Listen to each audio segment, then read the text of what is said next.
इस साल 2025 के लिए टॉप 5 एएलएसएस फंड कौन से रहेंगे? अगर एएलएसएस की बात करो, लॉन्ग टर्म का इन्वेस्टमेंट होता है। आप अलग अलग तरह के खबरें सुनते हैं अलग अलग कंपनियों के बारे में। जो टॉप की बड़ी कंपनीज हैं इंडिया में, आप एएलएसएस में उन्हीं के साथ इन्वेस्टेड रहे। इनके यहाँ पे प्रोसेसर रहते हैं, तो आप चाहे एसबीआई पे चले जाएं, आप जितनी भी बड़ी बैंक्स हैं इनकी आप कंपनीज को ले लें, तो एसबीआई, आईसीआईसीआई, आपका एचडीएफसी हो गया, आपका फ्रैंकलिन हो गया। आप इन कंपनीज के साथ में अगर इन्वेस्टमेंट करते हैं तो आपका पैसा काफी हद तक प्रोसेस बेस्ड होता है। रिटर्न को चेज करना और प्रोसेस में फर्क ये आता है कि हम क्वालिटी को रिटर्न के ऊपर रखते हैं। दूसरा, कोई कंपनी अगर आपको इमीडिएटली एक साल में बहुत अच्छा रिटर्न दे रही है, 30%, 40%, 50%, तो आपको उसको अवॉइड भी करना चाहिए।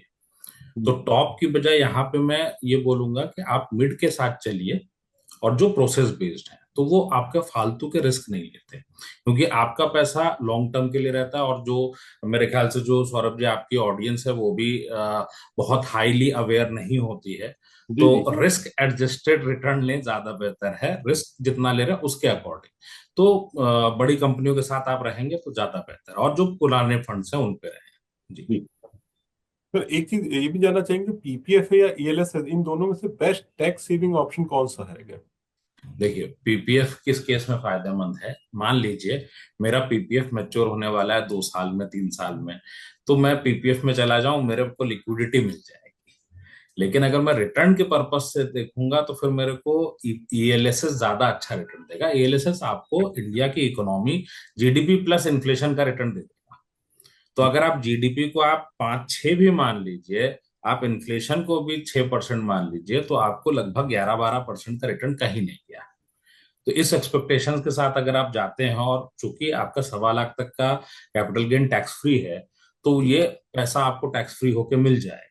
तो उस कंडीशन में ईएलएसएस ही सूट करता है लोगों को, जो रिस्क अवर्स हैं, जो रिस्क नहीं लेना चाहते, वेल्थ बना चुके हैं, प्रिजर्व करना चाहते हैं, उनके लिए पीपीएफ ठीक है, जिनकी मेच्योरिटी कम समय की है। लेकिन अभी अगर पीपीएफ स्टार्ट करना हो 15 साल के लिए, तो वेल्थ बनेगी नहीं, वेल्थ डूबेगी पीपीएफ में जी। तो बहुत आसान तरीके से बता दिए, लोगों को काफी इससे मदद मिलेगी जी। सेलेक्ट करने में। सर एक चीज ये भी जानना चाहिए, अगर ईएलएसएस की बात करें तो ये ईएलएसएस म्यूचुअल फंड ने पिछले सालों में कैसा रिटर्न दिया है इन्वेस्टर्स को? सौरभ जी, रिटर्न इसमें बहुत अच्छे दिए हैं। सो अगर मैं बोलूं, किसी ने 50 भी दिया है, किसी ने आपका 25% का रिटर्न भी दिया है, जी। आपका 15% का भी रिटर्न है।